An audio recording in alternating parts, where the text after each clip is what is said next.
Hi friends, ఓం నమ శివాయ. Welcome to creative junction arts. ద్వాదశ జ్యోతిర్లింగాల్లో ఒకటి అయిన భీమేశ్వర జ్యోతిర్లింగం గురించి ఈరోజు మనం వీడియోలో తెలుసుకుందాం.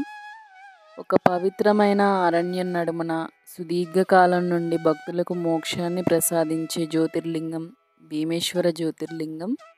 ఈ క్షేత్రం భీమాశంకర క్షేత్రంగా ప్రసిద్ధి చెందింది. ఇది మహారాష్ట్రలో ఉన్న ఒక పుణ్య ప్రాంతం. అలాగే భీమా నది ఉత్పత్తి అయిన ప్రాంతం కూడా ఇది. స్కంద పురాణం, శివపురాణం ఇందులో ఘనమైన విశేషాలను వర్ణిస్తున్నాయి. భీమా నది ప్రారంభమయ్యే ప్రాంతానికి భీమాశంకరం అని పేరు కూడా ఉంది. అలాగే భీమాసురుడు శివుని భక్తునిగా ఉంటూ అతడు తన అహంకారంతో ధర్మానికి విరుద్ధంగా వ్యవహరించాడు. అనేక యుద్ధాలలో దేవతలను జయించి భూలోకాన్ని కబలించాడు. విపరీత క్రూరత్వం పెరగడంతో మునులు, సప్త ఋషులు శివుని తర్పణంలో ఆత్మార్పణం చేశారు. అప్పుడు శివుడు జ్వాలాలింగ రూపంలో భీమాసునితో యుద్ధానికి సిద్ధమవుతాడు. అప్పుడు భీమాసురుడు శివుని శక్తిని తగ్గించేందుకు అనేక మాయా అస్త్రాలను వినియోగించాడు.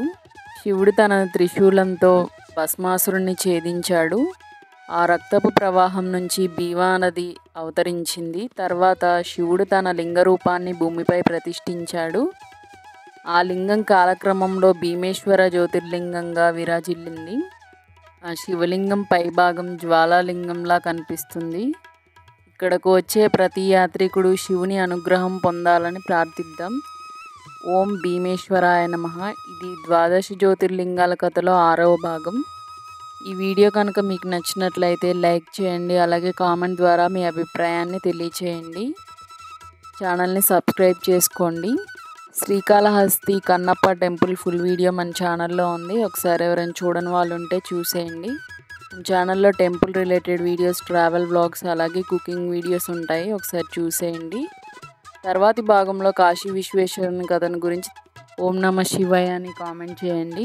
ఛానల్ని సబ్స్క్రైబ్ చేసుకోవడం మర్చిపోకండి. ఓం నమ శివాయ. హర హర మహాదేవ్, శంభో శంకర. ధన్యవాదాలు.